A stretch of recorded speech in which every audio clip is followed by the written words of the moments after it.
Bonjour tout le monde, j'espère que vous allez bien. Nous avons vu dans une autre vidéo comment décrire un animal. Aujourd'hui, je vous propose une leçon de production écrite qui aura cette fois comme sujet d'écrire un objet. Pour cela, je vous propose un petit texte comme support de notre leçon. Vous êtes prêts? Allons-y. Lisons le texte. Je suis un petit objet de technologie dont presque tout le monde s'en sert, surtout en ces jours de confinement. Les professeurs m'utilisent pour communiquer avec leurs élèves. Je peux vous permettre d'appeler vos proches et vos amis. Je vous permets de prendre des photos et même de faire des appels vidéo. Je suis d'une petite taille, mais de grande utilité. Je suis fabriqué en plusieurs matières, plastique, acier et verre. Je peux être lié à Internet en un simple clic. À l'aide de mes applications, vous pouvez faire des achats, des recherches, regarder des films, suivre l'actualité du monde. Ma mémoire peut stocker un grand nombre d'informations. Je suis disponible en différentes couleurs et différentes marques. Bref, j'ai facilité la vie à beaucoup de monde.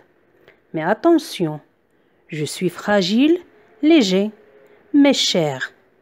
Alors, qui suis-je?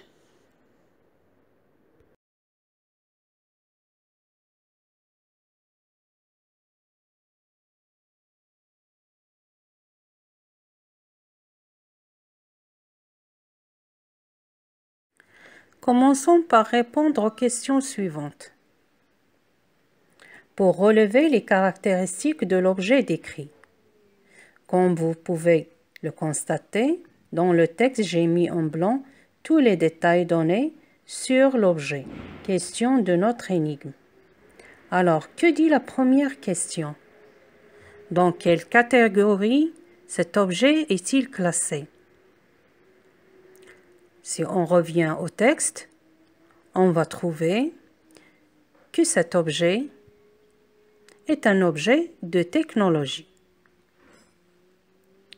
De quelle matière cet objet est-il fabriqué? Toujours je reviens au texte. Il est fabriqué avec différentes matières. Quelles sont ces matières? Nous avons le plastique, l'acier et le verre. Pourquoi est-il petit et léger? Je vérifie dans le texte encore. Je vais trouver il est petit et léger pour un usage facile. Ça veut dire pour l'utiliser chaque jour parce qu'on le prend avec nous, il doit être petit et léger.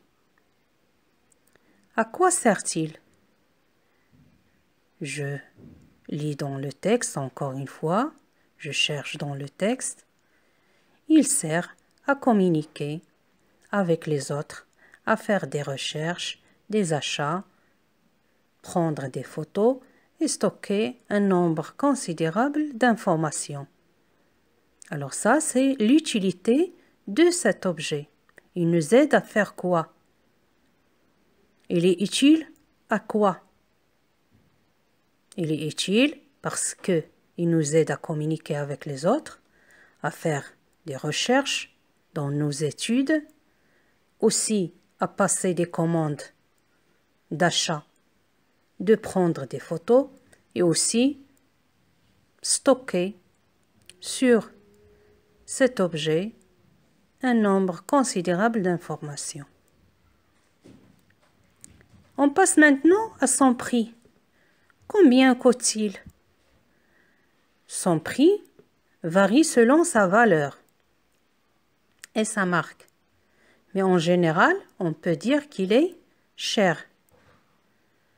Alors, dans le marché, on peut trouver différentes sortes de cet objet et différentes marques. Et bien sûr, le prix va varier. mais toujours il reste cher. Alors, de quel objet s'agit-il? On parcourt encore une fois le texte et surtout, on lit les expressions qui sont en blanc. On va arriver à dire qu'il s'agit du téléphone portable.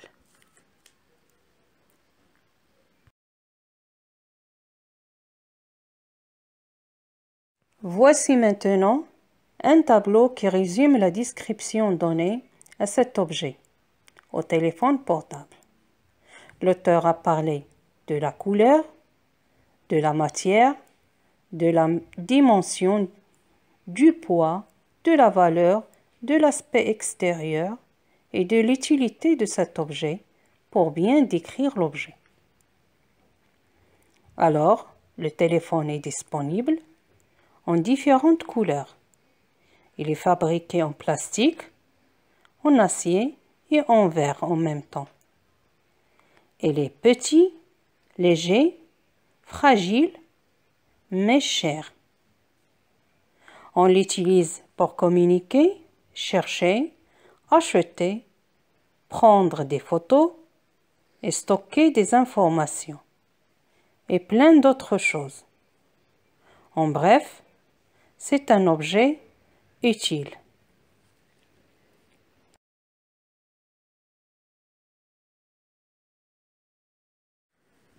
Je retiens. Pour décrire un objet, on précise ses caractéristiques. Quelles sont ces caractéristiques? On doit parler de sa forme. Par exemple, est-ce qu'elle est carrée ou bien rectangulaire ou bien? On parle de sa taille, ça veut dire la dimension. Est-ce qu'elle est petite, est-ce qu'elle est grand? On doit parler aussi de sa couleur, noir, blanc, etc. On parle aussi de son métal ou sa matière, de quoi elle est fabriquée, en fer, en bois, en acier, en plastique, etc.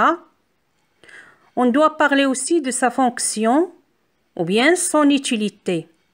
À quoi sert-il? Par exemple, pour étudier, pour travailler, pour s'amuser.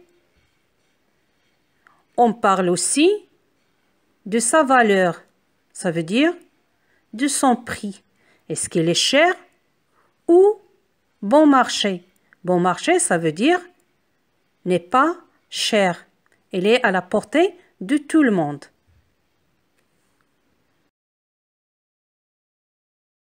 Vocabulaire à utiliser dans la description d'un objet.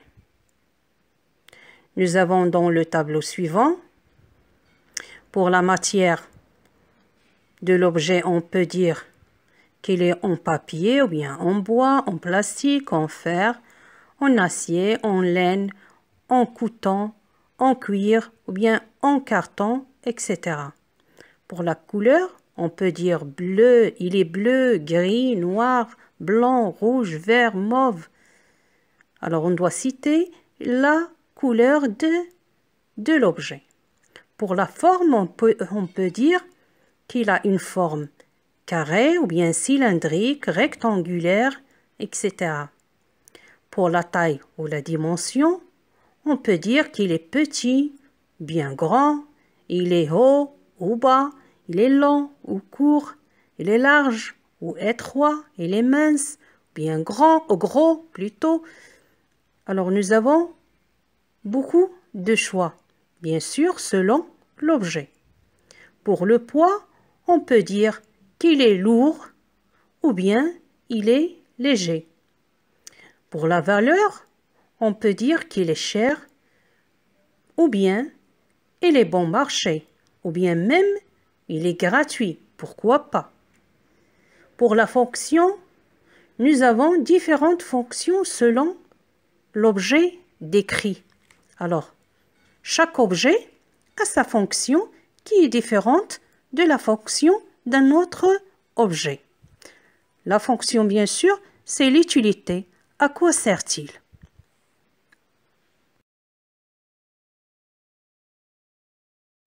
Comme exercice d'application, je vous propose le sujet suivant. Tu as un objet auquel tu tiens beaucoup. Décris-le à tes camarades de classe.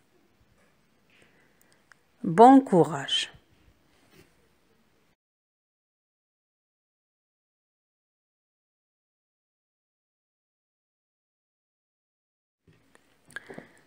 Merci de votre attention